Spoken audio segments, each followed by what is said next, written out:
everyone and welcome back to my YouTube channel और आज हम स्टार्ट कर रहे हैं आर्टिकल 224 ऑफ इंडियन कॉन्स्टिट्यूशन से।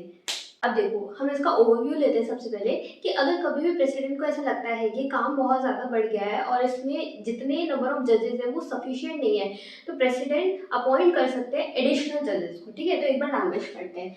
If by any reason temporary increase in business of high court, अगर किसी भी रीजन की वजह से कोई टेम्पररी इंक्रीज आ गया है किसमें, in the business of high court के काम में बहुत ज़्यादा बढ़ोतरी हो गई, बहुत ज़्यादा इंक्रीज आ गया है, तो इट अपीयर्स टू प्रेसिडेंट, तो और ऐसा लगता है प्रेसिडेंट को, it appears to president feel like कि हाँ बहुत ज़्यादा काम बढ़ गया है और शायद जितने नंबर ऑफ जजेस है वो सफिशिएंट नहीं है इस काम को संभालने के लिए, देन द नंबर ऑफ जजेस ये वाला आर नॉट सफिशिएंट। ठीक है, प्रेसिडेंट को ये अपीयर हुआ है कि नंबर ऑफ जजेस are not sufficient, then president with the consultation, president consult करेंगे, खुद से अपॉइंट नहीं कर सकते, प्रेसिडेंट कंसल्ट करेंगे नेशनल जुडिशियल अपॉइंटमेंट कमीशन को। ठीक है, इनको कंसल्ट करने के बाद प्रेसिडेंट कैन अपॉइंट, ये अपॉइंट कर सकते हैं किसी भी ऐसे क्वालिफाइड पर्सन को जिसके पास एक तो हाई कोर्ट का जज बनने की पूरी क्वालिफिकेशन हो, एज वेल एज वो अपॉइंट होगा एज एन एडिशनल जज। ठीक है, ऑफ हाई कोर्ट एडिशनल जज की तरह अपॉइंट होगा, एज वेल एज उसके पास 2 साल से ज़्यादा टाइम नहीं रहेगा, 2 साल के लिए अपॉइंट हो सकता है, मैक्सिमम लिमिट है, इससे कम में पहले से ही प्रेसिडेंट उनको हटा सकते हैं। तो that's all for article 224। Let's move to article 225 of Indian constitution. Okay, now we are reading article 225 of Indian constitution. ठीक है, इसमें क्या है, काफ़ी सारी चीज़ें मेंशन है और इसका जो आर्टिकल हमारे उसमें दे रखा है बुक में, बट वो बहुत ज़्यादा कंफ्यूजिंग है, तो मैंने इसको बिल्कुल सिंप्लीफाई करके लिख दिया है। तो हम इसको एक एक पॉइंट करके पढ़ते हैं, तो मैंने 3-4 पॉइंट्स में इसको डिवाइड किया है। तो the first point says that in pre existing, देखो हम बात करें कॉन्स्टिट्यूशन बनने से पहले या फिर कॉन्स्टिट्यूशन जैसे ही ट्रांसफॉर्म हुआ, आया हमारे कंट्री में, वर्किंग में एनफोर्स हुआ, तब कैसे ये हाई कोर्ट्स के जुरिस्डिक्शन काम करते थे, तो उसके बारे में। अगर कोई भी प्री एग्जिस्टिंग जुरिस्डिक्शन है हाई कोर्ट का, कोई भी pre existing jurisdiction of high court, power या फिर रूल ऑफ हाई कोर्ट, कोई भी प्री एग्जिस्टिंग जुरिस्डिक्शन, रूल्स या फिर पावर ऑफ हाई कोर्ट है जो कि पहले से मौजूद है, उसको आर्टिकल 225 प्रिजर्व करता है, जब जो कि इंश्योर करता है seamless transition during the adoption of constitution. जब कॉन्स्टिट्यूशन हमारे अडॉप्शन में आया, जैसे ही हमने कॉन्स्टिट्यूशन को एनफोर्स किया, तो अगर हाई कोर्ट का पहले से कोई जुरिस्डिक्शन था या फिर कोई भी रूल था या फिर कोई भी लॉ था, तो वो हटेगा नहीं, इस चीज़ को प्रिजर्व कर रखा है आर्टिकल 225 ऑफ इंडियन कॉन्स्टिट्यूशन में। पर अगर वो गलत है तो वो बाद में जाके वो तो पूरे प्रोसीजर से चेंज हो सकती है, बट पहले से कोई सही जुरिस्डिक्शन चलता आ रहा है तो उसको चेंज नहीं किया जाएगा, उसको प्रिजर्व करने की कौन प्रोटेक्ट करेगा उसको, article 225 of Indian constitution power करता है हाई कोर्ट को कि कोई भी उसका previous jurisdiction rule law preserve होगा। इसके बाद दूसरी बात आती है, it removes previous limitation on high courts original jurisdiction in matters regarding revenue और रेवेन्यू कलेक्शन।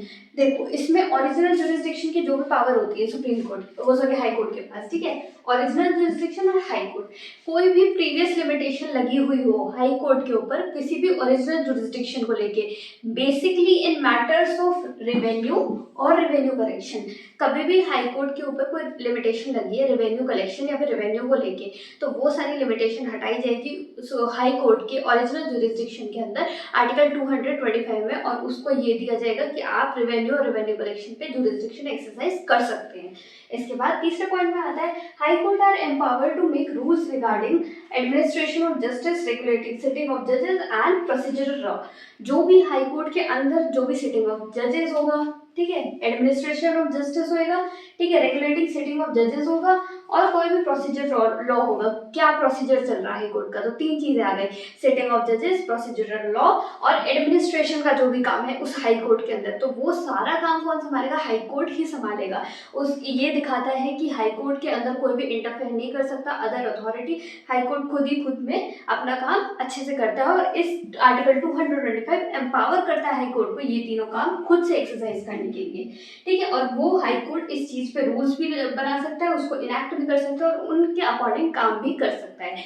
3 चीजें, एडमिनिस्ट्रेशन, जजेस और हमारा प्रोसीजर, ठीक है, ये बात आ गई। इसके बाद ये जो आर्टिकल 225 ऑफ इंडियन कॉन्स्टिट्यूशन है, ये सारे हाई कोर्ट में अप्लाई होता है, जो कि इंश्योर करता है कि हाई कोर्ट के अंदर इंडिपेंडेंस रहे। सारे इंडिपेंडेंस के काम है ये तीनों ही, ठीक है। उसके बाद अलाउ करता है कि function without any interference of procedural law, किसी और अपने प्रोसीजरल लॉ, अपना प्रोसीजर कैसे चलेगा हाई कोर्ट का, उस लॉ के अंदर कोई इंटरफेयर नहीं करे, उसका भी प्रोटेक्शन करता है ये आर्टिकल 225। और उसके बाद मेंटेन करता है स्टेटस ऑफ हाई कोर्ट, कि हाई कोर्ट भी एक अथॉरिटी है, ऐसे कोई कोर्ट नहीं है, हाई कोर्ट एक अथॉरिटी है जो कि अपने काम खुद करती है, अपने काम खुद से संभालते हैं, जुरिस्डिक्शन खुद से करती है।